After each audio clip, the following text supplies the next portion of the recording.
Bienvenida gente de business, bienvenido a este nuevo episodio. Señores, hoy nos vamos a ir un poquito más científico, vamos a ir un poquito más al tema médico.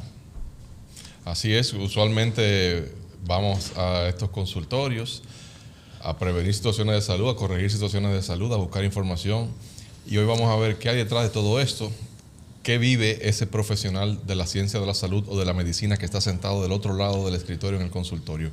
Cómo es la vida de un médico desde el punto de vista de los negocios también, pero también cómo es ese estilo de vida que tiene que enfrentarse un médico diariamente en su consultorio y en los quirófanos. Bueno, el médico hace negocios también. Claro que sí. Es una actividad económica. Yo no sé si decía hace negocio con la salud. Eso se oye como feo. Es una actividad económica. Pero es una actividad económica bien remunerada, si podríamos decir que sí. Pero si se especializa, se trabaja con mucha ética. Hay muchos médicos que le ha ido muy bien. El que tenemos aquí, bien. Le ha ido muy bien. Eso está garantizado. Señora, aquí tenemos a un amigo de toda la vida, Héctor Emanuel Herrera, doctor Herrera. Bienvenido a Gente de Business. Muchísimas gracias por la invitación y la oportunidad de transmitir un poquito de las cosas que uno hace en el día a día, con la intención de que la gente aprenda y se nutra de las cosas que uno habitualmente pasa en el diario vivir. Tú sabes que para mí, Manuel, esta grabación es muy importante. Manuel no solamente... la vida nos ha juntado de muchas maneras. Estudiamos juntos en el colegio, pequeños, nos graduamos juntos. Sí. Nuestros padres somos amigos, éramos vecinos. Mi esposa se consulta con... Nuestros padres se turnaban para llevarnos al colegio, buscarnos, la práctica. Sí. Entonces hay no solamente una amistad profunda, sino también una hermandad. Entonces esta grabación para mí es muy importante. Y te puedo contar que, lo digo en público, que cuando pensamos en este proceso, este proyecto, en el podcast, tu nombre salió. En esa lista inicial. En esa lista inicial. O sea que de verdad que me siento... Te lo agradezco mucho el honor de compartir contigo. Más bien, no solamente de comprometerme a venir, sino también sentirme como familia y saber que siempre cuento con tu apoyo y con tu confianza. Y así lo ha dicho el día a día de nosotros. O sea, no solamente de la niñez, sino que ahora que somos adultos también nos mantenemos en contacto y tratamos siempre de alimentar de una forma u otra esa amistad que nació desde pequeño y que todavía se conserva. Definitivamente, y eso para mí es muy, muy, muy, muy importante. Emanuel, tú eres médico. Así es. Y vienes de una familia de médicos. Háblame un poquito de tu historia profesional. ¿Cómo tú te sentiste comprometido a ser médico o te nació? ¿Cómo fue eso? ¿Qué te digo? La mayoría de la gente piensa que quizá tomé la decisión de hacerme médico porque tengo la herencia de mi padre que fue médico, o que es médico todavía. Un saludo a doctor Herrera. Y que todavía ejerce su profesión. Pero realmente, siendo adolescente, me empecé a dar cuenta que de las cosas en las que más me destacaba eran en la parte de la lectura. No era muy bueno en matemática, me daba mucho trabajo, aunque me gustaba, pero me daba mucho trabajo. Y no me visualizaba como siendo un empleado directo de alguna empresa, sino que quería sentir la posibilidad de tener alguna forma de yo ser un ente independiente. Okay. Y vi en la medicina esa posibilidad, porque en ese sentido quizás estaba equivocado por mucho tiempo, pero porque eso no quiere decir que eso fue así 100%, pero vi que era posible, con mi conocimiento y con el talento que pudiera adquirir a través de los estudios, conseguir tener una mayor libertad desde el punto de vista de la independencia en el trabajo. O sea, de yo ser mi propio jefe, así era como yo lo mencionaba. ¿Lo viste en tu papá? En parte sí, lo vi en mi papá, sí. Porque en sus inicios quizá no lo viví tanto porque yo era muy niño. Ya cuando ya era más grande fue que empecé a ver esa capacidad que tenía de ser un profesional independiente y de no estar empleado. ¿Qué especialidad tenía tu papá? Mi papá es ginecólogo-oncólogo. Yo me fui por la misma rama de la ginecología, pero hice una especialidad en endocrinología ginecológica y reproducción humana. Endocrinología ginecológica y reproducción humana. Exacto. Nosotros tratamos la parte de asistencia hormonal de la mujer, de la embarazada. Ok. No reproducción asistida. Una parte, pero de baja complejidad. Bien. Ya la parte de alta complejidad es otra área. Ya es otra área. O Exactamente. sea, cuando hablamos de inseminación, Ya cuando hablamos de in vitro, eso es otra alta cosa. complejidad. Pero antes de ahí, estimular. por Estimulación ejemplo, exactamente controlada. hormonal, controlada. Exactamente. Muy bien, ya lo veo. Entonces, bueno, pues entonces en algún momento te incentivaste a inscribirte en la universidad a medicina. La primera opción siempre fue medicina. Efectivamente, mi primera opción siempre fue pensar en ser médico. No sabía realmente cuando me inscribí a estudiar medicina que iba a ser ginecólogo. Eso ya lo empecé a ver después, cuando me empecé a involucrar más en la parte operacional de la carrera, cuando empecé a hacer los internados. Y principalmente ya cuando empecé a trabajar en clínicas, fue que me di cuenta cuál yo quería que fuera mi especialidad. Porque mientras yo estaba estudiando, yo en una rotación quería ser cirujano cardiovascular. En otra rotación quería ser neurocirujano. En otra rotación quería ser cirujano plástico. En diferentes cosas uno se va emocionando y viendo diferentes áreas de la medicina que motivan y siempre va como viviendo un sueño. Cuando ya me hice más adulto, que ya me estoy centrando en que ya la carrera está terminando, que quiero llevar un rumbo hacia dónde va dirigida mi especialidad, empiezo a recorrer cómo ha sido mi trayecto en el internado y me di cuenta que donde me sentía con mayor talento era en la área de ginecología. Donde estuve trabajando antes de graduarme, lo que yo más veía era ginecología. Una pregunta, y ahí Entonces, rapidito. también importantísimo, que me ayudó mucho, Ok. la empatía que yo veía que había con el médico ginecólogo, con la paciente, era una empatía diferente quizá en otras especialidades. ¿En qué otra especialidad? Esa relación de que en ese entonces, inclusive, llegó a ser así en un momento, inclusive en los Estados Unidos ya en los exámenes de ginecología incluyen medicina de familia, porque muchas áreas lejanas de la ciudad, el ginecólogo viene siendo un médico de cabecera, un médico de para familia. completa. Ok. Exactamente. ¿Y no Entonces, influyó tu papá en la especialidad? ¿Realmente tú dirías que no? ¿O sí hubo algo? Debe haber alguna influencia indirecta, no puedo decir Indirecta. que no. Él no te dijo, mira. Pero nunca me dijo, elige tal especialidad, ni tampoco me dijo, estudia medicina. Bueno, Y si no lo dijo, lo hizo muy mal, porque entonces no lo convenció a ninguno. yo porque todos recuerdo, estudiamos en medicina. tu casa siempre había mucho libre medicina. Libre medicina, tu papá con la bata. No, y siempre nos involucramos con él, que vamos Sí. a pasar visitas, que compartíamos con él, que aunque en el estilo de vida a veces no lo teníamos presente porque salíamos a cenar y había una emergencia y no teníamos que perder ese momento con él, pero como que aprendimos a vivirlo y a aceptarlo. Tú ibas al consultorio pequeño de tu papá. No al consultorio, pero sí íbamos pequeños a los sábados de la una mañana, recién cuando no parida. teníamos clase, a acompañarlo a pasar visitas, Ok. nos quedábamos fuera. Yo siempre he dicho a mis hermanos que a mí lo que me gustaba era el sándwich que me brindaba después. Los sándwiches de la cafetería de la clínica, no lo eso es dudo. un escándalo. Pero eso va uno involucrando en ese ambiente y uno va viendo cosas. Claro. De lo que te quiero preguntar, en el proceso de tu ser médico, primero te gradúas como médico y después haces la especialidad. Exactamente. En ese proceso, antes de graduarte, ¿tú habías sido ser ginecólogo o fue después? Fue como la parte final de la carrera. Ya. Que ya yo dije, ok, Que ya por yo aquí. dije, sí, exactamente, por aquí es que voy. Por aquí es que Como voy. que yo diría que como en el último año. La Yo diría que como en el último endocrinología, año. Ya eso fue después que hice la especialidad. ya trabajando como ginecólogo. Yo trabajo como ginecólogo, pero tengo la subespecialidad, trabajo con pacientes con alteraciones endocrinológicas. ¿Dónde te graduaste? Yo estudié en el Colegio Cardenal Sánchez, en Alma Rosa. Estudié en INTEC Medicina y después fui al Hospital de la Mujer Dominicana, que anteriormente era el Hospital del Seguro Social de la Mujer. Y hice la subespecialidad entonces en la maternidad Nuestra Señora de la Alta Gracia. Ok. Durante la formación tuvimos rotaciones en Puerto Rico durante 3 meses, que también nos ayudaron como parte de la formación. En Esa la maternidad de la Altagracia, en esos tiempos de esas, ¿cómo se llama eso? Residencia. Esa es la Sí, residencia. sí, sí.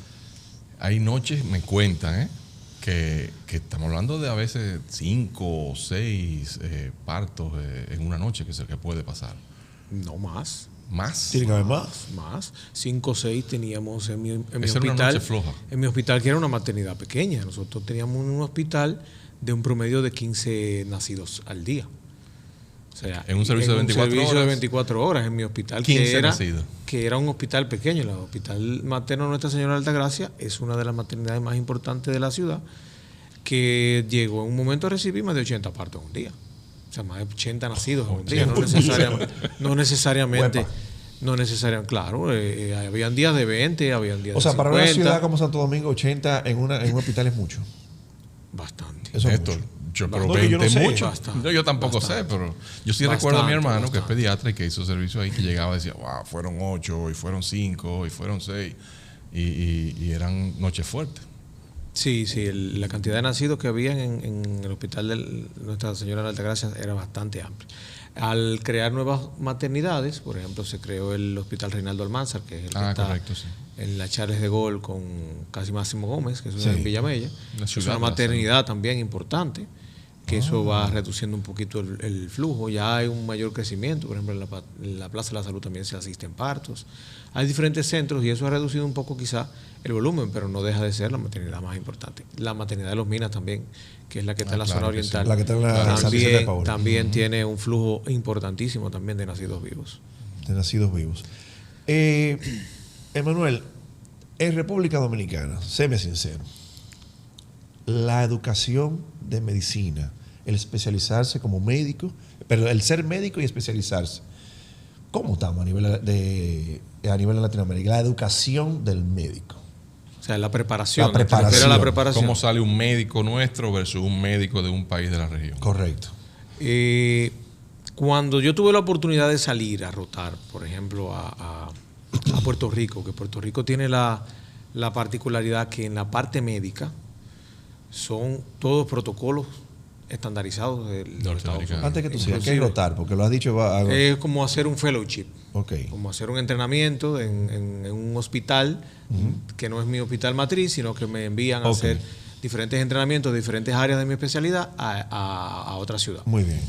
En este caso tuve la oportunidad de asistir en Puerto Rico a la parte de medicina materno-fetal y la parte de la laparoscopía y endoscopía. En la parte del entrenamiento que tuvimos allá, todas las cosas que yo veía, yo no me sentía ajeno. Ok. No me sentía ajeno ni tampoco divorciado de lo que se estaba haciendo. Como que estamos más avanzados. Claro, el acceso a la medicina de punta en ese entonces no era el mismo que el de ahora. Y eso es tecnología. Ya estamos hablando de tecnología, pero equipos. ya nosotros tenemos todo tipo de medicina. Igual de lo punta. tenemos. O sea, Ok. ya No, pero que aquí- ya es otra cosa. Pero, ya aquí es diferente. Pero también el acceso a la información que tenemos hoy en día, que también cuando me formé lo teníamos, es mucho mayor. O sea, yo podía acceder a estudios, a papers de diferentes publicaciones de diferentes hospitales que también se desarrollaban en ese hospital. O sea, yo entiendo que... Llegaste y tú te ambientaste sin ningún tipo de problema. No te sentiste Efectivamente. como... Yo pienso que lo que nos falta es un poquito más de la cultura de trabajo. Nosotros en las residencias somos vamos a decir, un buey de trabajo. Es mucho trabajo, muchas horas de trabajo, muchas horas de guardia. Dice que es demasiado trabajo. Sí, hay mucho trabajo y quizás no solamente por la cantidad de trabajo, sino por la cantidad de responsabilidades que nosotros como residentes asumíamos. A veces, somos los médicos nuevos que estamos en el hospital, queremos que las cosas vayan con éxito y teníamos que estar pendientes de cosas que quizás el departamento de imagenología o de enfermería también tenían que llevar y que nosotros tenemos que estar más pendientes y coordinar. El R1 tenía o sea, que estar atento. Exactamente. Pero eso no solamente pasa aquí, también el R1, como yo siempre he dicho, el R1... CR1 aquí en Pekín, en Estados Unidos, fuerte. en Italia, Es como fuerte el como pasado. quiera. Residente primer año. Es el residente de primer año. año. El residente de primer año. R1, R2, R3, según el año, ¿no? Pero en cuanto al acceso ya a la información y a las cosas de tecnología y quizá el mantenimiento también de las áreas en los hospitales, porque nosotros a veces inauguramos y recibimos equipos, pero ¿qué tanto tiempo podemos disfrutar de esos equipos? Y ¿qué tanto tiempo ese equipo se le va a estar dando un mantenimiento continuo? Y a veces está bien equipado, pero la funcionalidad no, a veces del tú equipo tienes a los 6 meses 4 no años con un existe. hospital nuevo, ya en la medida en la que va pasando el tiempo, se van presentando problemas con el equipo, quizá el servicio de mantenimiento no es el más adecuado, no se había contratado desde antes y las cosas se van deteriorando. Ya. Y todo va a depender del flujo de caja que tenga cada hospital para poder ir fluyendo. Yo entiendo que se está haciendo un trabajo fuerte ahora desde ese punto de vista, para tratar de que cada hospital pueda suplir sus necesidades, y yo pienso que hasta ahí debe ir la medicina hoy en día. Míralo ahí, cómo conectamos la salud con el elemento de negocio desde el punto de vista de administración y gerencia. O sea, un hospital, por irnos, no hablar de un ministerio, pero digamos que un hospital bien gerenciado, bien administrado, con la asignación de recursos, digamos que le corresponde, decente, para sus necesidades, no debiera tener deficiencia de equipo ni de materiales. No, y que no solamente sea una asignación de recursos, hay que tratar también de que cada hospital pueda cubrir sus gastos. Y como tú mencionas, la administración de salud es una especialidad aparte, completamente. O sea, no, claro. No hay administración de empresas. No, eso no es administración de empresas es una cosa. Eso es Salud otra es otro cosa. elemento. Eso es Sí, otra especialización que uno puede hacer para dedicarse exclusivamente a esa área, porque realmente que es un área de bastante trabajo y que amerita no solamente que uno tenga ingresos monetarios, sino que también tenga buenos resultados en los índices de salud. Servicios y beneficios. Porque yo no hago nada con tener un hospital que en esté azul, bien limpiecito, bien bonito, que los números las cifras estén buenos. perfectamente bien, pero que se me estén muriendo los niños, que se me estén muriendo las madres. Delicado. O sea, que Por eso tal que vez el resultado también de los índices de salud son importantes. Cada como uno. dice Manuel, no es el director administrativo o el director de un hospital debe ser un médico con una especialización en administración de la salud, pero debiera ser un médico. Ya tú puedes tener un financiero que maneje toda la parte de cifras y números, sí, pero debe tener una mente orientada al mundo de la salud, quien esté dirigiendo y gerenciando una instalación física que se dedique a eso. Definitivamente. Manuel, vamos a hablar de la ginecología. Te haces ginecólogo. Así es. Háblame un poquito por arriba, ¿qué es la ginecología? ¿De qué se trata? ¿Y por qué te gusta? Bueno, en parte lo mencioné anteriormente, porque había decidido, pero para hacerte un resumen de qué tiempo toma más o menos la carrera. Yo duré estudiando en INTEC 5 años y 6 meses medicina. Luego de graduarme de médico, entonces paso a hacer una especialidad.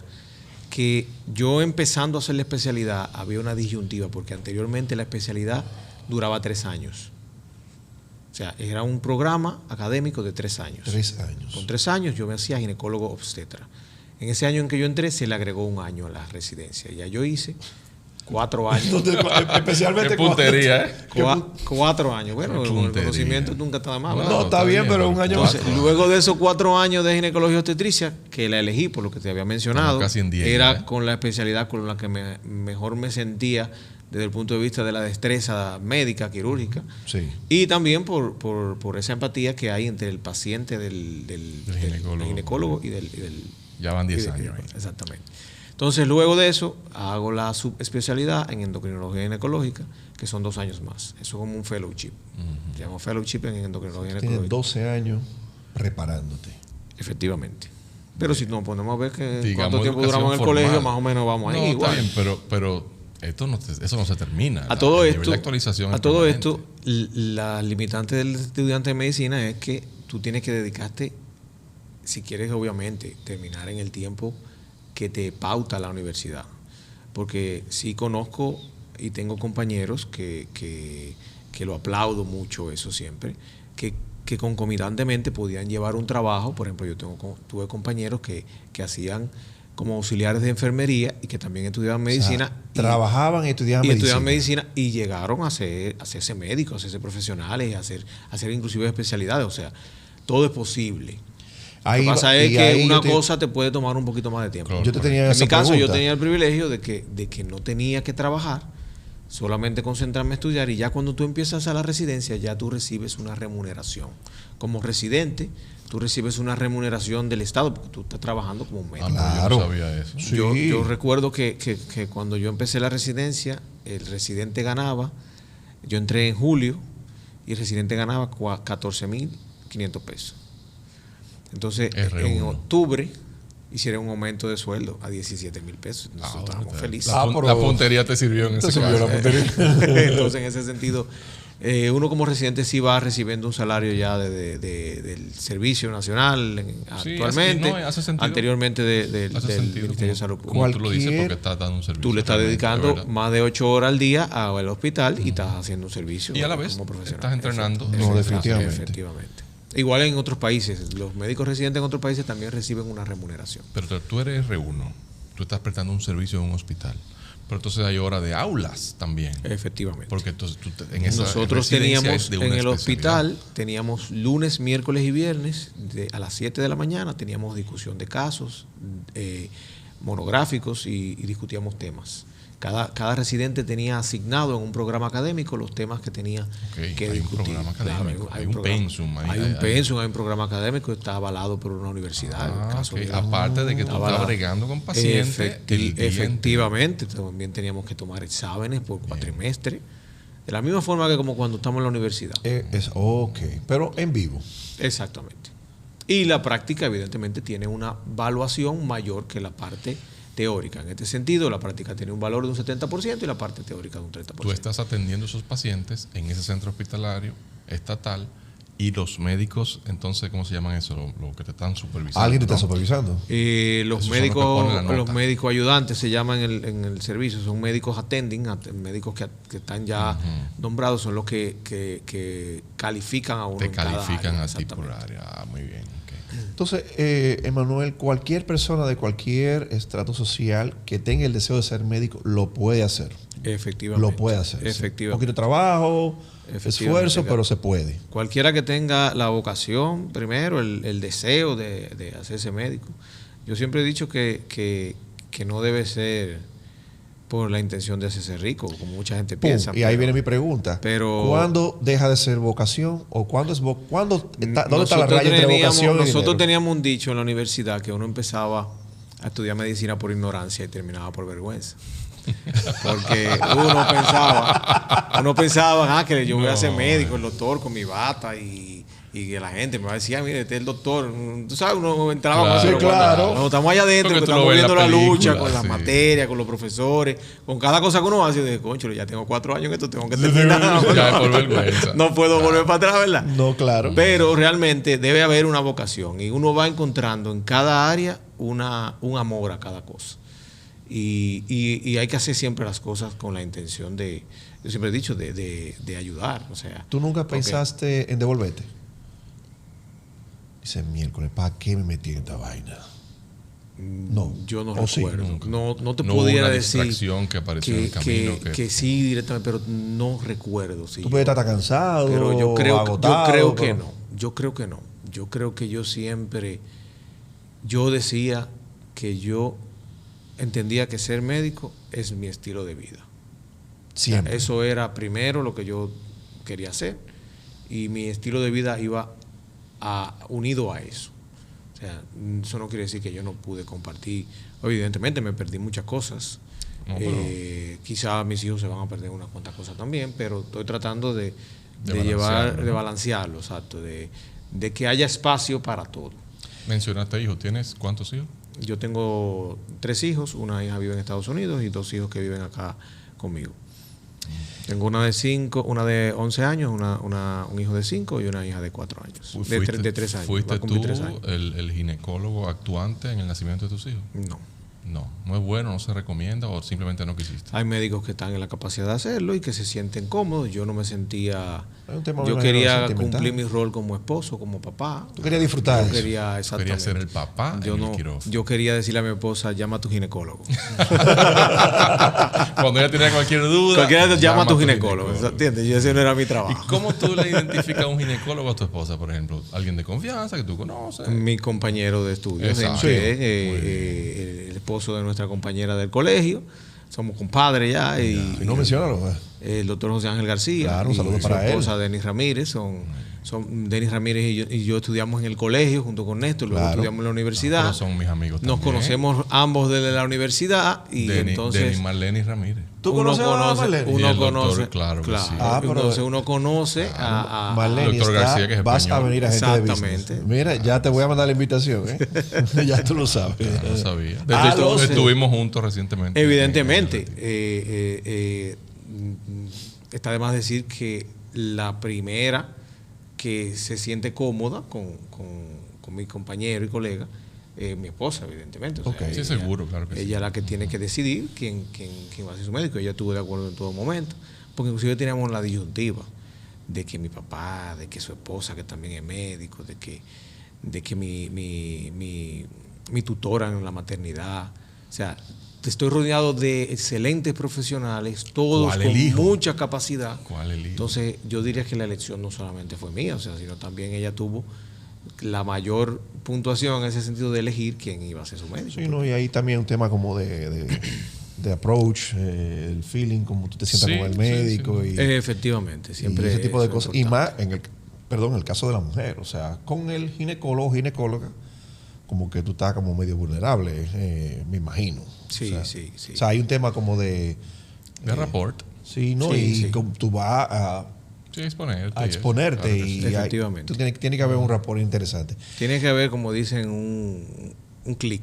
como Entonces, mira qué interesante. Vamos a hablar de ese punto como ginecólogo, porque hablamos de rapport, le hemos hablado, de hecho, en los negocios, cuando Se necesita, claro. generar rapport con un cliente en una negociación y demás, pero ¿cómo un ginecólogo genera ese rapport con una paciente que se va a exponer? Exacto. Puede llegar una paciente a tu consultorio, a hacer una consulta contigo y que tú no la vuelvas a ver. Simplemente no hubo esa conexión. Eso puede pasar. Eso O puede cómo pasar, tú, cómo claro. Y tú tú lo- tienes cómo tú pacientes logras. que seguro son de muchos años, que tú les has atendido por décadas tal vez. Efectivamente. La pregunta es, cuando tú recibes una paciente nueva, ¿cómo tú generas ese primer rapport? Ese primer acercamiento. Yo pienso para que ella sienta confianza que aunque en su se médico. escuche técnico, yo pienso que ese primer aproximamiento, vamos a Ese llamarlo approach. así, Sí, ese approach lo tiene la historia clínica. Lo tiene la historia clínica porque con las preguntas de la historia clínica yo me voy a enterar si esa paciente viene por primera vez al ginecólogo. Evidentemente voy a ir haciendo las preguntas también que yo sé que no vayan a ser incómodas en una primera consulta. Ese psicólogo también. Porque no hay cosas que quizá no necesito saberla de inmediato en la primera cita, sino que puedo ir dejando espacio a otras consultas para que la paciente se vaya sintiendo un poquito más cómoda. Ok. También. Entonces, la historia clínica me dice a mí a qué se dedica cada paciente, cuál es el motivo de consulta de la paciente. Por ejemplo, pacientes que van de primera vez, jóvenes, que van con deseo de planificarse. Siempre pregunto a qué te dedicas para poder recomendar un método que vaya asociado a su estilo de vida. Okay. Entonces, esas cosas van llevándome a ir introduciendo ya cuáles son las cosas preventivas que tiene que hacer como mujer y cada qué tiempo debe ir a chequearse. O sea, manejando siempre el motivo de consulta. Si una paciente va por un motivo de consulta, ya después que la paciente se siente en el consultorio cómoda, evidentemente eso es cuando no hay que llevar, porque hay motivos de consulta que me llevan inmediatamente a tener que hacer un examen físico, por ejemplo. Eso se concienza bien con la paciente. Siempre es bueno que la paciente vayan acompañada, sobre todo cuando van por primera vez, porque eso le da un poquito más de seguridad. Sí, tal vez se abren más, O sea, hablan nosotros más. siempre tenemos un equipo de trabajo también para que el paciente se sienta cómodo. Y eso hace que el paciente se sienta más abierto. Y luego entonces uno aprovecha, ya que el paciente está más relajado con la consulta, ya a proponer las cosas que se tienen que hacer de manera habitual. Por ejemplo, el famoso Papá Nicolau, que eso debe hacerse una vez al año al menos en las pacientes de 2 años, 3 años después que inician sus relaciones sexuales, y nos va proponiendo también la importancia de la consulta preconcepcional, porque la mayoría de nosotros, vamos a tener hijos, vamos a buscar hijos. Nunca, es muy raro, y en eso va la parte educacional también. No te voy a decir que no existe, sí hay, y cada día la veo en aumento, pero es muy raro que a veces pensamos, vamos a tener hijos, vamos a darle al médico para que nos prepare para ese proceso. Mira, sí, para el sino proceso que de ya tener tú supieras hijos que yo esa hay conversación que como nunca en prepararse, la o sea, vida. hay que hacer una consulta preconcepcional. Luego viene la consulta del embarazo, si ya conseguiste el embarazo, o también la consulta de la planificación que le hablaba anteriormente. Entonces, en ese tipo de consultas ya uno va sumando cada cosa que tiene que hacer el médico. Una de tus especialidades. Que en mi caso, y escúchame que te muy bien. interrumpa, el ginecólogo, yo siempre le he dicho a mis colegas, las pacientes no tienen que estar enfermas para ir a vernos. porque hay que ir a ver para prevenir enfermedades, Claro que sí. que es la mejor medicina. Es lo que hace Que es la sentido. mejor medicina. En tu subespecialidad de endocrinología, Endocrinología ginecológica, tú entonces ves damas que llegan, que quieren salir embarazadas, que quieren concebir y tal vez no lo han logrado. Y tú trabajas, como hablamos ahorita. Vamos a decirle que esa es una pata. Bien. Pero yo trabajo porque me especialicé en todos los trastornos ginecológicos que tienen que ver con alteraciones hormonales. Por ejemplo, alteraciones de la menstruación, alteraciones de los ovarios, como el ovario poliquístico, la menopausia. Allá iba. Alteraciones en el embarazo, como los trastornos de la tiroides, los trastornos de la diabetes. Todas esas cosas nosotros las diagnosticamos y con un equipo multidisciplinario vamos dando manejo. Y van descartando los orígenes de lo que puede pasar. Efectivamente, no le damos seguimiento también al embarazo. Esos son temas que tal vez 30 años atrás eran muy escasos. Sin embargo, como que cada vez tenemos más incidencia de eso que tú mencionas, de problemas con la menstruación, de los famosos ovarios poliquísticos. Ahora muchas mujeres tienen situaciones para salir embarazada o se les dificulta mantener el embarazo una vez conciben. Entonces, si tú, desde tu óptica médica, tuvieras que decir 1, 2, 3 factores que tú entiendes que hayan permitido que lleguemos a esta situación, ¿qué tú pudieras decir que es? Eso es multifactorial.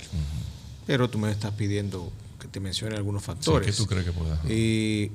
Hoy en día yo pensaría que puede ser uno de los factores más importantes. Hoy en día la mujer quiere prepararse un poco más. La mujer está postergando la maternidad. Okay. Y eso es un factor importante. Okay. No es la misma calidad de fértil que tiene una paciente de 25 a 30 años que la que tiene de 35, 38, 40 años. O sea, no es lo mismo.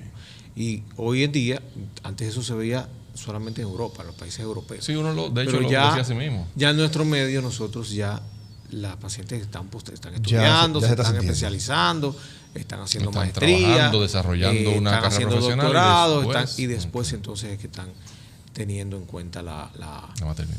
Y otro de los factores importantes también tiene que ver con la alimentación. O sea, esta industrialización que hay, el uso de los procesados. Exactamente, de medicamentos procesados, evidentemente tiene que tener alguna relación con este tipo de situaciones, porque cada día más vemos que es más industrializada la alimentación. Aunque esté de moda lo eco, aunque sí, pero se supone que lo eco debería ser más económico, pero por la palabra eco todo es más caro y no es tan accesible para la población. Pero lamentablemente lo procesado, ahora que tú mencionas la palabra accesible, es lo más cómodo, lo más fácil. Y el estrés, por ejemplo. El estrés también es un factor importante, claro. Porque también, como por lo mismo que mencionaba, el estrés descontrola las hormonas. Ya la mujer es multitasking. O sea, a diferencia del hombre, que el hombre nosotros no podemos hacer dos cosas al mismo tiempo. No. Siempre he dicho eso. Por eso que la mujer es el sexo fuerte. Por la NASA, eso. Yo digo la mujer es el sexo fuerte. La mujer multitasking, la mujer se especializó, estudió, trabaja, ocupa un cargo importante en la empresa, emprende, es mamá, es esposa, es la administradora del hogar. Entonces, eso también genera mayor compromiso, mayor estrés en la paciente, que también eso puede ser un factor importante. Todos esos factores, alimentación, estrés y lo que tú mencionas, han provocado nuevas enfermedades o nuevos trastornos en estos tiempos. Yo no diría que nuevas, o sea, ya hay, o cosas que no se veían antes. Todas esas enfermedades están bien conocidas, todos esos trastornos de ansiedad que existen por ese tipo de situaciones están bien conocidas. Lo nuevo ya lo hemos vivido hace 2 años, que es lo que estamos cada día más conociendo con esos efectos secundarios del COVID-19 y la vacuna y todo ese tipo de cosas. Eso sí es lo nuevo. Que se mencionó también que hay una relación. Algunas pacientes se quejan de que trastorno de la menstruación, de que después de la vacuna empezaron a tener trastorno de la menstruación. Sí. Okay. O sea, eso yo entiendo que se tiene que estar ya haciendo trabajos para ver si realmente se confirma o no. Si se confirma. Porque Vox Populi sí. Sí. Recogiendo de información de una que otra paciente de la consulta, sí me han dicho. Pero eso no es como tan decirlo, sí, eso es, porque eso hay que hacer estudios, hay que evaluarlo, hay que ver que no esté anuado a otras condiciones que se te hayan presentado en el mismo momento. Sin duda. Vamos a hablar un poquito ahora del negocio. Vamos a decir que tu negocio, ¿cómo un médico gana dinero? Yo me imagino, así a la cabeza me vienen de múltiples maneras. Pero ¿cómo el médico se sustenta? ¿Cómo el médico gana dinero? Hay diferentes modalidades de trabajo en la medicina, como en todas las empresas. Nosotros somos empleados de un centro hospitalario, donde prestamos un servicio y donde recibimos un salario. Okay. Esa es una modalidad de trabajo. ¿Hay horario de trabajo? Hay un horario de trabajo. A tal hora, sale a tal hora. Hay un horario de trabajo estipulado de 8 a 12, de 7 a 11, dependiendo del contrato que tú hagas con tu hospital. Muy bien. Y hay un pago por esas horas. Y hay un pago por esas horas de trabajo. Otra modalidad es en la que tú emprendes y montas una oficina privada, donde tú, menciono entre comillas la palabra privada porque también te vuelves un empleado ya de las ARS. Porque te afilias a ARS porque la mayoría de la población tiene un ARS, gracias a Dios, digo yo, porque están aseguradas ya gracias a la seguridad social. Entonces uno es un prestador de servicios para esos afiliados y quienes nos pagan son las ARS. Okay. Esa es una modalidad de trabajo donde yo tengo que hacer una inversión en una planta física, en una oficina, en un equipamiento, en una secretaria, mucho dinero, en gastos de mantenimiento que deben cubrirse con los ingresos de la prestadora, de las administradoras de riesgo de salud. Okay. Hay otra modalidad donde el médico decide simplemente tener una consulta privada donde no trabaja con ARS, sino que pone una tarifa por su trabajo y atiende sin las ARS. Okay. Hay unos conflictos fuertes con las ARS. No, te voy a preguntar directamente. ¿Realmente es tan injusto como dicen el porcentaje de retorno que hacen las ARS a los médicos? Está desproporcionado. Además de que se hace por especialidad los pagos, las tarifas se calculan por especialidades y ellos asumen porque ellos valoran las tarifas en función de la frecuencia que se presenten los eventos médicos. A mayor cantidad de eventos médicos, menor es la tarifa del pago, porque se supone que la administración de riesgo de salud lo que toma es el dinero de la mayoría para poder distribuirlo en las diferentes enfermedades. Que están eventualidades, sí. Entonces, el problema con esta situación es que desde que se promulgó la ley en el 2002, que ya vamos a tener 21 años, se ha aumentado los ingresos por cápita de 500 y pico que empezó, ya vamos por casi 2,000 y pico de pesos.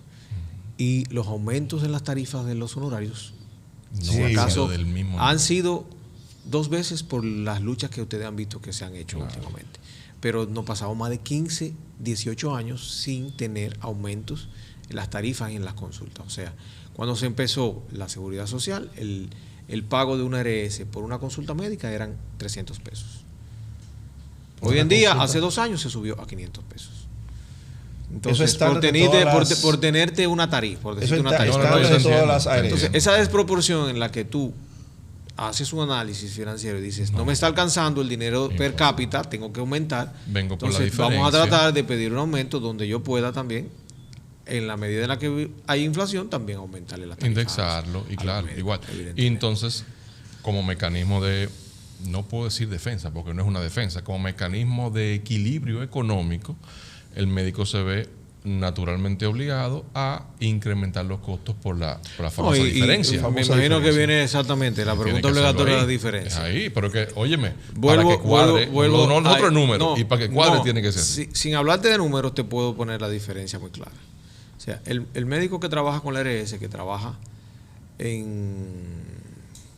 por ponerte en la zona rural, que un local te cuesta, tú sabes, mucho menos que cuando tú trabajas en la ciudad. Sé que en la ciudad un o sea, no es lo mismo para ponerlo en cosas, como una vivienda. Tú tienes un consultorio en Piantini que tú tienes un consultorio en Los Alcarrizos, por ejemplo. Es como una vivienda. Los costos de mantenimiento, no son los mismos, de alquiler no son los mismos. Entonces, las diferencias van a ir en función del lugar. Es un tema ya de comodidad y de efectivamente. Y del servicio hotelero que tú servís. Sé de consultorio de 15 metros cuadrados que pagan, reitero, como el alquiler de una vivienda. Hay cosas que son fuertes. ¿El prestigio de un médico define su precio? Hay quienes sí, hay médicos que sí, que entienden que ellos tienen muchos años de ejercicio y que tienen un prestigio y ponen su tarifa. Eso yo no puedo tapar el sol con un dedo. Yo te puedo decir una cosa, o sea, hay una percepción de que el médico que no toma seguro goza de un prestigio. Eso es una percepción. Mira, en tal sitio en la Lincoln, tú vas a ese edificio corporativo, ahí hay unos consultorios, ahí nadie coge seguro. Yo pienso en esto yo pienso que eso también depende. Es como cuando tú vas a iniciar un negocio. Cuando tú inicias un negocio, tú decides lo que tú quieres hacer en el negocio y a qué público tú te quieres dirigir en el negocio. Si tú sabes eso, cuando tú vas a iniciar tu negocio, ya tú sabes más detalladamente qué tú tienes que hacer para complacer a esa población. Y vas a ir atrayendo clientes de esa población. Y no es porque tú tengas más prestigio, no. Por ejemplo, cuando tú empezaste, tú decidiste, no, yo no voy a trabajar con seguros, mis tarifas van a ser estas. Tú te pasaste a años, un periodo de tiempo subsidiándote, claro que sí, hasta que llega el momento en el que tú empiezas a tener pacientes de esa población, porque siempre lo digo, tenemos todas las herramientas de redes, todas las herramientas publicitarias posibles, pero el boca a boca, la referencia en el médico sigue siendo una herramienta importantísima. Claro que sí. Entonces, cuando tú estás en un nivel, tú vas a seguir recibiendo. Entonces, también eso influye en las tarifas. Si yo estoy tratando un servicio para X población, yo también tengo que considerar, a veces me pasa, por decirte, me dice mi secretario, doctor, allí están cobrando tanto de consulta, usted no ha subido la consulta, pero yo tengo que evaluar mi población también. Si tu target. O sea, yo tengo gente que tengo más de 15 años, que yo sé, y que vienen a verme quizás de Higüey, de San Pedro, de Asua, de San Juan de la Maguana, que también conozco sus necesidades y tengo que obviamente valorar mis gastos y tener una tarifa que sea equitativa para todo el mundo. O sea, ese es mi caso personal. Cada quien elegirá, pero entiendo que tiene que ver en función primero de los gastos que tenga cada oficina. Y como te digo, no es lo mismo tú tener una oficina que tú la tengas en el centro de la ciudad con X tipo de comodidades a que tú tengas otro tipo de oficina. O sea que básicamente lo que define ese tipo de costos es esas comodidades, facilidades, eficiencia que tú le vas dando a tus pacientes. Claro. He escuchado en conversaciones con ARS que dicen, nosotros le garantizamos a los médicos volumen. ¿Es cierto eso? Sí, porque si aquí habemos 4 o 5 personas, yo estoy seguro que todos somos asegurados todos. Pero es cierto, generalmente el paciente dice... El médico que no tiene ARS, que no acepta ARS, ve menos pacientes. ¿Ve menos pacientes? No necesariamente. Todo también va a depender de la especialización del médico. Ya. Y el tiempo que tenga trabajando. O sea que hay especialidades muy específicas que pueden hacer que efectivamente. Por ejemplo, en tu caso, tú eres ginecólogo, es muy común, o sea, es masivo. Exactamente. Hablando en términos mercadológicos, es masivo. Pero quizá el cirujano plástico. Un cirujano reconstructivo. Esas son cirugías que un oncólogo. Bueno, de hecho, si son estéticas no tienen cobertura, pero ya la cirugía reconstructiva, por ejemplo, de mama, postcáncer, teniendo cobertura, esas sí pudieran, también está en ver cuáles son los médicos que van a recibir esos pacientes. Pero si tú te pones a ver, y yo me he dado cuenta, el paciente cuando no tiene seguro, lo piensa 2 veces para ir a la consulta. O sea, porque una consulta médico sin seguro te puede representar un gasto de 5 o 6 mil pesos. Normal. ¿Me entiendes? Entonces, porque no solo es la consulta, están los medicamentos. Efectivamente, exactamente. Eso tú lo acabas de decir, no es solamente la consulta médica. Es todo lo que conlleva después la investigación y la terapéutica que vaya, o sea, el tratamiento que vaya a usar ese médico, todo sin una ARS. Entonces, que la gente siempre opta por tener un servicio de seguro, de salud, de atención de salud. Ya de eso hay diferentes tipos de planes, ya eso va a depender de cada quien, pero la mayoría de la gente son asegurados. Yo diría que más del 80%, 70%. Pregunta caliente de la hora. ¿Los médicos reciben ingresos por referimiento de medicamentos terapéuticos? ¿O medicamentos? No. O sea, los médicos no comisionamos por medicamentos que eso es un mito, tú sabes. No sé si tú lo sabes, pero es un mito.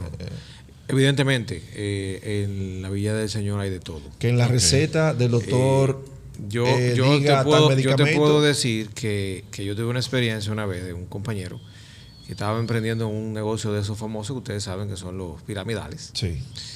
Y me menciona que yo tengo el privilegio de que soy médico y que yo puedo.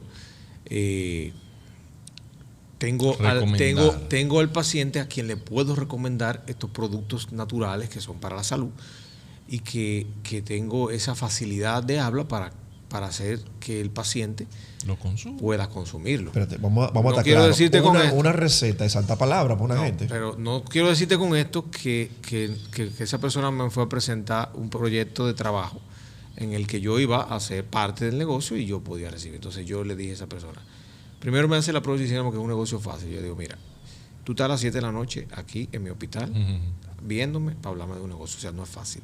No es fácil. Porque cuando tú sales de tu trabajo, no es fácil. Ahora bien, yo no me siento cómodo poniendo una receta y que le diga a la paciente vaya a buscarla donde mi secretaria. Ok, porque tú tenías que comercializarlo tú mismo ahí. No estoy diciendo con este tipo, exactamente, no estoy diciendo con este tipo de cosas que no haya personas que lo hagan y que esté del todo mal, porque cuando tú confías en un producto, en una marca, tú la vas a promover. Seguro. Evidentemente. Sí, igual bueno. cuando tú tienes un dealer de vehículos y tú tienes 5 modelos de vehículos, tú la que más confías, El tuyo. tú dices, Este no, que esta es la me mía, es de la funciona, mía. este que yo Y a uso. veces independientemente no tiene que ver con que te genere mayor. Eso pasa. Hay médicos que entienden que tienen la facilidad y te proveen eso, pero en mi caso no ha sido lo... Pero que no es un estándar, no es no que un es un- laboratorio no es un- médico te no visita es y te un- dice, mire, usted le vamos a mandar tanto por eso. no. Eso no es un existe. negocio, Esa no es no parte es- del, esa no es un no- modelo de negocio No, establecido. no es un modelo. sea, es Esa pura no es la promoción. manera. Eso es una promoción donde, sea, cuando el visitador va donde al el visitador va a presentarle su medicamento al médico para que lo conozca. Porque, por ejemplo, de una aspirina tenemos 20 marcas. Cierto. Y hay genéricos. ¿Entiendes? Y hay genéricos. Y entonces el visitador te promueve la atención al médico, te promueve su servicio, te dice, doctor, estoy a su orden, cualquier cosa que usted necesita, cuando tú necesitas el medicamento, tú llamas a ese visitador y está presente. Tú valoras la calidad también del medicamento.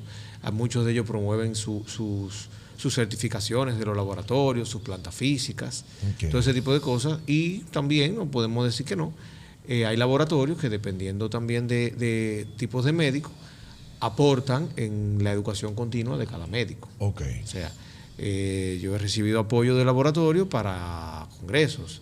Yo he dado mi servicio al laboratorio para conferencias. Ok. O sea, es un ganar-ganar desde Sí. ese punto de vista, donde, pero no es donde un modelo de cada negocio. ente se nutre Claro. de una forma u otra, pero no es un modelo de negocio. No es No modelo es de una negocio. condición establecida donde yo te voy a indicar tal cosa y tú me vas a pasar tanto. No.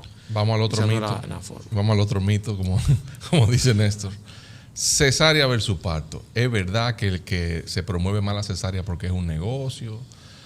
¿Realmente para el médico hay una gran diferencia económica si se hace una cesárea versus si se hace un parto? ¿Qué es lo que hay detrás de todo eso que tanto se dice? Siempre ha habido el mito de que la gente entiende que el médico elegía la cesárea porque ganaba más dinero. Exacto, por eso la pregunta. Eso no es La, cierto. la gente lo entiende. Sí, sí, sí, no, Eso no es cierto. Yo siempre he dicho, y una de las discusiones que estamos haciendo los ginecólogos para la ARS es que el parto vaginal se pague mejor que la cesárea. Bien. Porque Porque tenemos un índice enorme de cuando cesárea en este no país. solamente por eso, es que es una cuestión de lógica. Cuando yo tengo un parto vaginal, yo tengo que desconectarme. Yo tengo que ir a asistir a una paciente que va a durar en un proceso de dilatación no menos de 3 a 8 a 12 puede horas. durar una hora, O sea, yo como tengo que puede durar- suspender todo mi servicio de ese día Ya entiendo. y dedicarme completamente a ese servicio. Tenemos un equipo de trabajo, claro que sí, donde nos apoyamos, donde una parte va trabajando en la oficina, otra parte va... Sí, eso existe, pero es mayor tiempo el que uno le dedica a una labor No, no, de parto. es que, O sea, como que tú desde el dices, punto de vista monetario no no creo es que tenga cierto que ser que- una razón. Ok. Sí hay una tasa altísima de cesárea, que estamos malísimos Estamos muy mal ahí. en las mediciones. ¿Por qué usted cree que puede ser? ¿Tú crees que puede ser eso? No deja de ser cierto que también en los países primermundistas las tasas han ido aumentando, porque ya también el deseo de la paciente es una indicación. Pero nuestras ¿Cómo se tasas, dice? el deseo de la paciente Es una indicación es una necesaria. indicación. O sea, ya hay pacientes que piden yo quiero una cesárea. Oye, eso. Sí, ya los pacientes, y eso está descrito, eso está discutido ya en temas de Pero medicina y por un tema- y si la paciente autoriza, No hay nada que discutir. no hay nada que Si discutir. ella La quiere hacer una paciente- cesárea. Al igual que lo contrario, yo quiero parto vaginal. Lo que pasa es que el parto vaginal es la condición natural, Ujú. pero Ay, no ok. siempre la vamos a obtener en un 100% de los casos. O sea, Ok. no toda paciente que entre en un parto natural vamos a necesariamente terminar un parto natural. Ok. Porque la cesárea se inventó para poder contrarrestar los problemas que venían Asistir. en los partos que no se podían se obtener complicaban de manera natural. natural. Exacto. Lo que he Entonces, escuchado también es que el médico ginecólogo puede, con la cesárea, poder tener la oportunidad de programar varios partos en varias fechas específicas y eso es eficiente, costo-beneficio le resulta mejor. Es un método controlado. Eso no es un tema de costo-beneficio y que es más eficiente. De que yo puedo, bueno, yo la puedo- tengo cesárea es 3 hoy, 3 programable, tres mañana, porque evidentemente. Pero no necesariamente porque yo pueda poner una u otra, no. Porque cada cosa tiene su protocolo. O sea, la cesárea Hay ya unas cuando es semanas. programada tiene su indicación y tiene su protocolo, tiene las semanas en las que tiene que realizarse. O sea, no es que yo voy a decidir, no, este viernes voy a hacer toda la cesárea de la semana, no. Ok, claro. O sea, eso no funciona así. ¿Cuánto? Es O verdad. sea, Es qué edad clarísimo. gestacional tiene cada paciente Sí. y cuándo le corresponde a cada paciente llegar a esa edad gestacional que amerita el protocolo y que dice el protocolo que en ese momento es donde yo voy a realizar una cesárea. Una activa. paciente que tal vez quiere intentar su parto natural, su parto vaginal, pero no llega, no dilata. ¿Cuál es la cantidad de semanas que ya el médico le dice, mira, no hemos visto ningún tipo de progreso, no sé, no ha roto fuente? Está hablando un comerciante, ¿verdad? No sé nada de medicina. No hay avances, no sé. Ya tenemos que ir pensando en programar una fecha. ¿Cuánta es la 40, 39, 41? ¿Cuándo Mira, te ¿cuándo voy a empieza ser un hablar, peligro? te voy Esa es a la hablar, pregunta. ¿Cuándo te- comienza te- a ser te un voy a peligro? hablar del protocolo. Ok. El protocolo, según el Colegio Americano de Ginecología y Obstetricia, es que a las 41 semanas yo tengo que hacer estudios de bienestar fetal. Ok. Si la paciente no Vamos se a ha ver puesto cómo está el espontáneamente, yo ya tengo que empezar a hacer estudios de bienestar fetal. Si los estudios de bienestar fetal a las 41 semanas arrojan resultados favorables, yo puedo esperar 3 días más y volver a repetir los estudios de bienestar fetal. Eso es que si se hasta encajó. llegar a las 42 semanas. Si a las 42 semanas no se ha puesto espontáneamente y el estudio de bienestar fetal es favorable, yo puedo inducir un trabajo de parto. Eso es protocolar. Inducir el trabajo de parto, o sea, ni siquiera en el Ni momento. siquiera necesariamente hacer una vamos a cesárea. cesárea. Ahora bien, en la edad gestacional hay un margen de error de 2 semanas. O sea, yo puedo estar viendo una paciente con 42 semanas que puede que no tenga 42, que tenga 40, pero puede que tenga 43. 44, 43. El tema Entonces, de la a maduración mayor de edad los óvulos y gestacional esas cosas. hay mayor riesgo de muerte fetal o muerte súbita. Entonces, nosotros los médicos somos un poco temerosos de pasar, inclusive de llegar a la 41 semanas. O sea, yo en práctica tengo establecido 40,3, 40,5. Empezar a valorar. Si hay condiciones favorables, se puede inducir el parto. Pero eso es un manejo personal, que puedo verlo repetido en muchas No. partes. Pero Tu experiencia protocolarmente, te da- protocolarmente el Protocolo estudio de y- bienestar fetal ok. que se hace para el parto empieza desde las 41 semanas. Pero que el Y margen hay de error métodos, tanto químicos o bioquímicos y también físicos para poder inducir un parto. O sea que hay alternativas de hacerlo. Pero vuelvo y te digo, a mayor edad gestacional, mayores son los riesgos de muerte. Eso no quiere decir que yo voy a tener éxito cuando yo induzco un parto. Siempre voy a tener la herramienta de la cesárea para si se presenta algún proceso Esa es durante la la labor, salida. entonces cortamos. no, esa no es la salida, ese es el tratamiento Es de el evitar tratamiento una que- condición fetal Ya, desfavorable. Eso lo... Que lo que pasa es que hay cosas que se ven así desde la percepción. Por eso. Ah, no, el doctor por le eso hacemos dijo la que no, pregunta. no, es que No, también tú sabes hay que ver. se habla muy ligero. Por eso pero- siempre te hablo de ese clic que tú haces con el médico y la confianza que haces con el médico. Y esa capacidad que tiene el paciente de poder hacerle todas las preguntas que necesita a su médico y que ese médico esté en la capacidad también de respondérselas para darle tranquilidad, para darle confianza. Así mismo. Porque ya en todas las áreas, inclusive en la medicina, ya nosotros nos escapamos del chat GPT. Teníamos Doctor Google, sí. pero ya tenemos el Ahora el ChatGPT, ChatGPT donde, claro, Claro. donde la gente empieza a poner, le pregunta al chat, dale medicamento, tal cosa, cuáles son los efectos. Entonces, ya tú sabes las discusiones que nosotros tenemos que tener. Entonces, Sí. eso otra va a depender competencia mucho ahora. de la confianza que tenga cada paciente con su médico. Y eso lo tiene que ir Y desarrollando. eso, el claro, médico. uno lo va desarrollando, y sobre todo en un embarazado, uno lo va desarrollando en En el todo proceso del el embarazo. proceso del parto. Volviendo un poquito atrás, me mencionaste que el marketing que hace el médico es el que más desarrolla es el boca a boca. O sea, un paciente, dije que es importante. un paciente refiere a otro, un paciente refiere a otro, un paciente a otro. Efectivamente. Pero eso lo desarrolla el médico. El Eso médico lo da dice- el tiempo y también la calidad de tu atención con Ya. cada gente. O sea, Al yo final, puedo, es yo una siempre he comparación de dicho, servicio al yo siempre he cliente. dicho, y no menosprecio las redes sociales ni los medios. Los uso para informar a mis pacientes, no para publicitarme. O sea, en mi caso yo los uso para poner información del trabajo, de las cosas que se hacen. Pero desde el punto de vista profesional, no le quito su importancia a las redes sociales, pero yo siempre he dicho que yo trato de que en mi consulta haya fidelidad. Y no es la misma cuando una paciente va por una publicidad a ver tal médico, a que cuando una paciente ya la mandó la amiga, o la mandó la amiga del trabajo, o la mandó la mamá, o la mandó la prima. Claro que O sí. sea, ya hay una familiaridad. Ya hay una familiaridad. Ya, no, Y me de pasa entrada. eso, o sea, yo tengo familias donde las 3 mujeres de la casa son pacientes, familias donde la mamá, la hija, y ya tercera aunque generación. me oiga como don, como me dice cuando empezamos, ya está una tercera generación, tengo pacientes con tercera Ya está en generación, tercera generación. que yo estoy atendiendo. Entonces, esas son cosas que te fidelizan tu consulta. Y yo siento que eso es importante y eso lo da el boca a boca. Evidentemente, eso lo va a dar la calidad de atención que tú tengas con cada quien. Tú sabes, Manuel, que este mundo médico es, o sea, tu oficio es podemos hablar horas de manera extensa, porque hay muchas preguntas interesantísimas. Y eso que lo estamos viendo a nivel de pinceladas, la idea era de ver cómo un estudiante dominicano, con las mismas oportunidades que tienen todos los dominicanos, con deseo, con pasión, encontró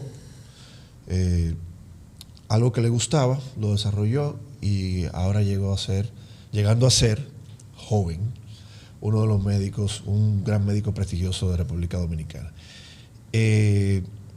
La idea de eso, poder compartir estas experiencias con una audiencia, con gente que no solamente tenga el deseo, con jóvenes que tengan el deseo de ser médicos, sino también ver desde tu punto de vista, desde tu oficio, cómo puedo servir al cliente. Fíjate, Eric, cómo él hablaba de atención, de fidelidad, de cómo yo puedo ir acompañando a mi paciente. Es servicio al cliente. Todo está ahí. Atención. Y mira, fíjate cómo él no habló de que yo invierto en redes sociales para tal. No.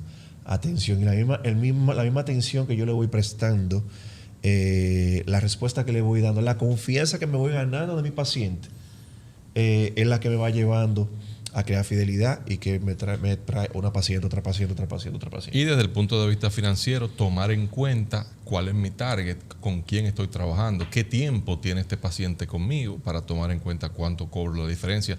Conocimos tal vez lo que muy poca gente conoce, que es lo que hay detrás de este negocio con las ARS, qué tan beneficioso o qué tan perjudicial puede ser para los médicos. Lo importante de evaluar los costos a nivel de dónde te instalas, cuánto puede costar un consultorio, los elementos que hay que tener en cuanto a equipamiento, hay personal y equipo. Hemos visto también muchos elementos de la parte financiera que tal vez cuando un paciente se sienta frente a un médico no se dan cuenta que ese es un ente económico también, una persona que tiene que mantenerse y mantener a su familia. ¿Por qué en un médico cobra una tarifa en un sitio y por qué cobra otra tarifa si da el mismo servicio? Elementos de Ahí marketing. explicó claramente las facilidades, la comodidad del sitio, el consultorio Así es. y todo ese tipo de cosas. Los gastos operacionales de cada sitio evidentemente son diferentes. Totalmente diferente. Aunque el servicio, quizá, yo me imagino que tú conoces grandes médicos de vocación que trabajan en clínicas rurales, que quizá no tienen las condiciones, pero son tremendos médicos. O sea que Sí, claro, hay compañeros y colegas que han decidido dedicarse solamente a la medicina pública y le va muy bien y están llenando su vocación. Y yo entiendo, como tú decías al principio, que sí, que es una profesión sacrificada, que te consume mucho tiempo, pero yo entiendo que sí, que se puede vivir de esto. Emanuel, ¿dónde te podemos contactar? ¿Cómo la gente te puede contactar? Yo estoy en El Millón, un centro privado que se llama One Clinic Surgical Center. Es una unidad de consultorio y atención integral. Al teléfono 809-740-8290. Ese es el número de la oficina. Eso es en las tardes, todos los días. Entonces, en la mañana tengo consultas en Hospital en Santo Domingo. Eso es en la avenida Bolívar, esquina Alma Mater. Correcto. Allá se llama el centro vamos al centro de llamadas de Hospitén. Puede ser por correo, puede ser por llamada, y ponen la cita los días martes, miércoles y viernes de 7 de la mañana a 1 de la tarde. ¿Redes sociales tienes? Sí, doctor.eherrera, o sea, dr.eherrera en Instagram. Lo vamos a poner aquí para que la gente también lo tenga de referencia. Señores, lo importante es que es eso, de que la gente te pueda contactar. Si tiene alguna pregunta, también la puede poner en los comentarios y nosotros se la pasamos también a Emanuel. Emanuel, te agradecemos muchísimo tu tiempo. Para mí, para nosotros muy importante y lógicamente tú sabes que en algún momento vas a volver. Sí, siempre que necesiten algún otro tema o algún tema más específico, también estamos aquí. De verdad que sí. Eric, como siempre, vamos a invitar a todo el mundo que entre a su Instagram, entre @agente de business, para que se siga enterando de todos los episodios que vienen nuevos. Vienen grandes episodios ahora. Viene mucho contenido, igual como hasta ahora, tratando temas distintos, como hemos estado viendo en capítulos recientes. Hemos hablado de licitaciones gubernamentales, ahora estamos hablando de medicina, hemos hablado de fotografía, y el objetivo de este podcast es precisamente que todos nosotros podamos enriquecernos sobre qué es el negocio detrás de cada elemento de la vida. Así que hoy hemos tenido, y gracias otra vez al doctor Don Emanuel Herrera, que nos ha traído luz de la parte médica. Estamos muy complacidos. Gracias. Muchísimas gracias por la invitación. Compartan este episodio. Es la mejor manera de apoyarnos. Compártalo, de verdad que sí. Emanuel, muchas gracias por esa gente de business. Gracias.